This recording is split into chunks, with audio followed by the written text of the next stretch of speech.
오늘 우리에게 주시는 하나님의 말씀은 요한복음 2장 1절부터 11절까지의 말씀입니다. 사흘째 되던 날 갈릴리 가나에 혼례가 있어 예수의 어머니도 거기 계시고 예수와 그 제자들도 혼례의 청함을 받았더니 포도주가 떨어진지라 예수의 어머니가 예수에게 이르되 저들에게 포도주가 없다 하니 예수께서 이르시되 여자여 나와 무슨 상관이 있나이까? 내 때가 아직 이르지 아니하였나이다. 그의 어머니가 하인들에게 이르되 너희에게 무슨 말씀을 하시든지 그대로 하라 하니라. 거기에 유대인의 정결 예식을 따라 두세 통 드는 돌 항아리 6이 놓였는지라. 예수께서 그들에게 이르시되 항아리에 물을 채우라 하신즉 아귀까지 채우니 이제는 떠서 연회장에게 갖다 주라 하심에 갖다 주었더니 연회장은 물로 된 포도주를 맛보고도 어디서 났는지 알지 못하되 물떠온 하인들은 알더라. 연회장이 신랑을 불러 말하되 사람마다 먼저 좋은 포도주를 내고 취한 후에 낮은 것을 내거늘 그대는 지금까지 좋은 포도주를 두었도다 하니라. 예수께서 이 첫 표적을 갈릴리 가나에서 행하여 그의 영광을 나타내심에 제자들이 그를 믿으니라. 오늘 우리에게 주신 하나님의 말씀입니다. 성도 여러분, 오늘 요한복음 2장 1절부터 11절의 말씀을 읽었는데 우리가 어린 시절 교회 학교 다닐 때부터 그렇게 찬송을 많이 하던 물이 변하여 포도주 됐네, 물이 변하여 포도주 됐네 하는 그 가나 혼인잔치에 있었던 예수님의 이적의 말씀을 읽었습니다. 오늘 제목을 보십시오. 물이 포도주로 결핍이 기쁨으로. 여러분, 물이 포도주로 바뀌는 이 기적이 일어났는데 이 물이 포도주로 변한 이 사건이, 이 기적이 결국 그 현장에 있던 사람들의 결핍을 채워서 기쁨이 된다 하는 의미에서 이렇게 제목이 잡혔습니다. 여러분, 성경에는요, 하나님의 비밀스러운 순간에 함께 했음에도 불구하고 잘 드러나지 않는 사람들이 있습니다. 그것은 교회 안에서도 마찬가지거든요. 정말 봉사를 열심히 하는 분이 있어요. 전도를 열심히 해서 또 영혼을 잘 구원하는 분들이 있어요. 그런데 그 성격에 따라서 그렇게 봉사를 열심히 하고 또는 전도를 열심히 하고 그러면서도 그 이름이 혹은 그 모습이 잘 드러나지 않는 교인들이 훨씬 더 많습니다. 어떻게 보면 자꾸만 자기를 드러내려고 하는 사람들보다 교회와 하나님 나라는 그렇게 자신을 드러내지 않으면서도 열심을 내는, 신앙을 지키는 그분들로 인해서 우리 교회 공동체가 지켜지고 있지 않나, 그런 생각을 하게 됩니다. 바로 이 성경에도요, 하나님의 비밀스러운 순간에 함께 했지만 잘 드러나지 않는 그 사람의 대표적인 사람들이 바로 오늘 이 본문 속에 물떠온 하인들입니다. 이 물떠온 하인들이 바로 그렇게 드러나지 않는 사람들이에요. 성경에 무수한 사람 이름이 등장하지요. 또 무수한 군중들이 등장을 하는데 이 정도 사람들이면 한두 명은 이름이 좀 등장할 만한데도요, 이 물떠온 하인들은 누구인지 이름이 밝혀지지 않았습니다. 갈릴리 가나에 혼인 예식이 있어서 예수님의 어머니와 예수님 그리고 제자들이 함께 초청을 받았는데 우리가 잘 아는 대로요, 포도주가 떨어졌어요. 여러분, 당시에 이것은 잔치집에 있어서는 절대 안 되는 일이 잔치 중에 포도주 떨어지는 것입니다. 마리아는 이 사실을 예수님에게 알렸고 예수님은 어머니 마리아의 부탁을 받자마자 아직 내 때가 이르지 않았다, 그렇게 좀 거절의 말씀을 드렸습니다. 하지만 마리아는 예수님이 어떤 일을 하실지 알았기 때문에 하인들에게 두세 통 드는 돌항아리 6아기까지 그 물을 채우라고, 주님이 뭐라고 말씀하셔도 다 듣고 따르라고 그렇게 당부를 하지 않습니까? 그렇게 하인들이 예수님의 말씀을 듣고 물을 채우자 예수님은 이제는 떠서 연회장에게 갖다 주라, 그렇게 이야기를 해요. 이 연회장은요, 누구를 말하냐면 집안에 그 잔치를 전체 집례하는 사람일 수도 있고요. 요즘에 우리 결혼식 앞두고 웨딩 플래너 있는 것처럼 그 결혼식의 잔치를 진행해 가기 위해서 계획을 세운 그런 사람일 수 있습니다. 그런데 이 연회장은 이렇게 맛있고 이렇게 진귀한 포도주가 도대체 어디에서 났는지 알지를 못해요. 그런데 이 물을 떠온 하인들은 이것을 알고 있었다고 오늘 본문 9절이 말씀하죠. 연회장은 물로 된 포도주를 맛보고도 어디서 났는지 알지 못하되 물 떠온 하인들은 알더라. 연회장은 모르는데요, 물 떠온 하인들은 안다. 그렇게 성경이 말씀하고 있어요. 여러분, 오늘 이 본문이 그랬던 것처럼 예수님께서 어떤 그 놀라운 일을 펼치셨을 때 모두가 다 알고 있는 것은 아닙니다.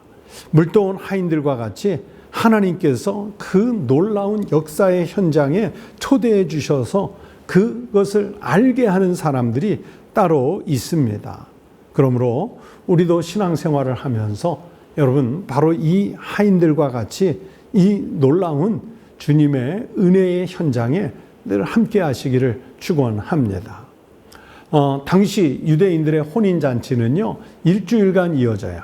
제가 언젠가 여행 프로그램을 보니까 이스라엘 사람들, 유대인들의 결혼잔치는요, 그때나 지금이나 지금도 여전히 날짜를 길게 잡고 합니다. 4, 5일, 심지어 일주일, 아마 수천 년 내려오는 그 전통 예식인 것 같아요.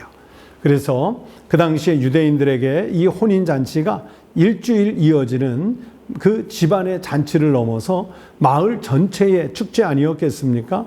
그리고 이 결혼 예식 잔치 기간 동안에 나누는 이 포도주는 그저 단순한 음료가 아니에요.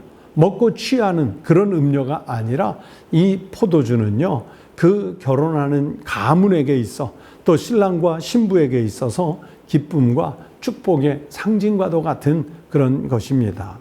그런데 도중에 포도주가 떨어졌다? 여러분, 이것은 결혼잔치를 집례하는 그 가문의 입장에서는요, 우리 집안이 이 정도밖에 안 돼 하고 명예가 실추될 수 있고요. 또 포도주가 끊긴 것 때문에 그 혼인잔치도요, 그만 마무리를 제대로 못하고 도중에 끝나버릴 수도 있는 그 위기의 순간이 바로 오늘 본문의 상황이에요.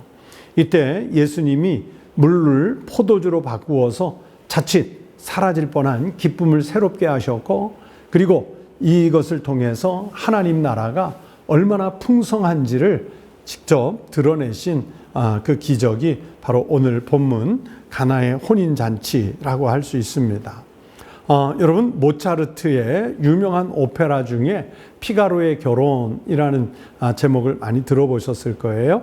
이 피가로의 결혼에는요, 백작의 하인인 피가로라는 하인과 또 하녀 수잔나의 결혼을 회방 놓는 여러 갈등들, 계략들이 막 난무해서 등장합니다. 그러나 이 피가로의 결혼이 이제 잘 진행돼서 마지막 합창에서는 모든 긴장 관계가 풀리고요, 사랑과 화해로 이 결혼 잔치가 잘 마무리되는 아주 극적인 그런 오페라입니다. 오늘 말씀과 딱 매치가 돼서 생각이 났어요. 여러분, 우리의 인생도 이렇듯 어려움이 지나간 자리에 오히려 더 큰 기쁨이 흘러 넘칠 수 있습니다. 오늘 제목 그대로요, 물이 포도주로 변하는 감동. 그런데 이것이 단지 포도주를 얻었다는 것을 넘어서 우리가 결핍했던 것이 채워지는 기쁨과 감동, 그것을 알 수 있어야 되지요. 예수님의 표적이 바로 그것이거든요. 우리가 때때로 부족하고 결핍한 것 때문에 흔들릴 수 있지만, 그러나 주님이 우리의 결핍 가운데 함께 하신다면 그 자리는 실패의 자리가 아닙니다. 물이 포도주로 바뀌듯 오히려 우리가 가진 모자람은 은혜 안에서 더 큰 기쁨으로 변화가 되는 역사가 일어날 줄로 믿습니다. 그리고 더 놀라운 것은 그 기적의 증인들이 가장 낮은 자리에 있던 그저 술심부름, 물심부름, 잡다한 심부름이나 하던 하인들이었다는 사실입니다. 여러분, 지금 우리에게는 어떤 부족함이 있습니까? 영적으로 부족한 것, 정서적, 정신적으로 부족한 것, 아니면 내가 실제로 살아가는 삶의 자리에서 다소 부족하고 모자란 것들이 있을 수 있어요. 그러나 그 모자람 때문에 위축되지 마십시오. 지금 우리는 어디에 있어야 되느냐? 바로 물을 떠온 그 하인들처럼 순종의 자리에 머물러 있으셔야 합니다. 그렇다면 우리의 빈잔은 분명 은혜로 채워지는 그런 역사가 일어날 줄로 믿습니다. 여러분, 예수 그리스도가 오시는 대림절 셋째 주간을 보내고 있지 않습니까?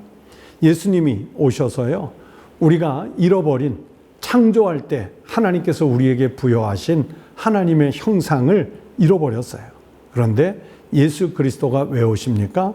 바로 하나님의 형상을 잃어 정말 영적으로 생명으로 결핍한 우리에게 하나님의 형상을 회복시켜 주시고 채우기 위해서 주님이 찾아 강림해 오시는 줄로 믿습니다. 이 믿음을 가지고 여러분의 삶의 자리에 결핍이 아니라 하나님의 은혜와 감동으로 오히려 풍성하게 채워지는 그런 기쁨의 역사가 충만하게 일어날 수 있기를 주의 이름으로 축원합니다. 기도하겠습니다. 하나님 아버지, 혼인잔치에 포도주가 모자라 많은 사람들이 정말 그 기쁨을 나누지 못하고 당혹스러울 수도 있었는데 물이 변하여 포도주가 되게 하는 그 역사를 일으키셨고 또 떠서 연회장에게 갖다 주라 하는 말씀에 순종했던 바로 그 하인들과 같은 사람들이 그곳에 있었으니 참 감사합니다. 하나님 아버지, 주님이 오늘 우리에게 그렇게 동일하게 말씀하실 때도 우리는 나의 경험과 지식과 상식으로 판단하는 것이 아니라 하나님께서 직접 말씀하시면 그 말씀을 주님으로 믿어 또 그 말씀대로 실행에 옮겨 하나님의 놀라운 엄청난 이적이 나를 통해서 일어나는 것을 우리가 하나님 체험하며 살아가게 하여 주시옵소서. 하나님, 우리 집에서, 우리 일터에서, 그리고 우리 교회에서, 우리가 사는 곳 모든 삶의 현장에서 물이 변하여 포도주가 되는 풍성한 역사, 결핍이 사라지고 기쁨으로 충만하게 채워지는 그 역사가 일어나게 하여 주시옵소서. 금년 대림절이 바로 그 은혜와 감동으로 가득하게 하여 주시옵소서. 감사드리며 예수님 이름으로 기도하옵나이다. 아멘. 오늘 말씀을 생각하시면서 주님이 채워주시는 은혜를 경험으로 순종하도록 그렇게 믿음의 삶을 살게 해달라고 기도하시겠습니다. 그리고 오늘 성경 본문 속에서 물을 떠온 그 하인들의 순종이 그들의 순종으로 끝나지 말고 나의 순종이 되고 나의 순종 때문에 하나님께서 기쁨과 감사와 감동을 내 심령 속에도 채우시는 은혜의 삶을 살아갈 수 있게 해달라고 기도하십시오. 그리고 우리 주변에 보면 여러 가지 사정으로 영적으로, 육체적으로 또 사회적으로 결핍된, 소외된 이웃들이 많이 있지 않습니까? 그들에게 성탄의 소식이 전해져서 그들의 결핍이 채워지는 하나님의 은혜의 역사가 일어날 수 있게 해달라고 기도하십시다. 그리고 금년 한 해 다 미처 마무리하지 못한 것들, 또 응답받기 원하는 기도의 제목들 하나님께 아뢰서 응답받고 또 한 해가 잘 마무리될 수 있게 해달라고 기도하십시오. 여러분의 기도 제목 기도하십시오. 다 함께 기도하시겠습니다.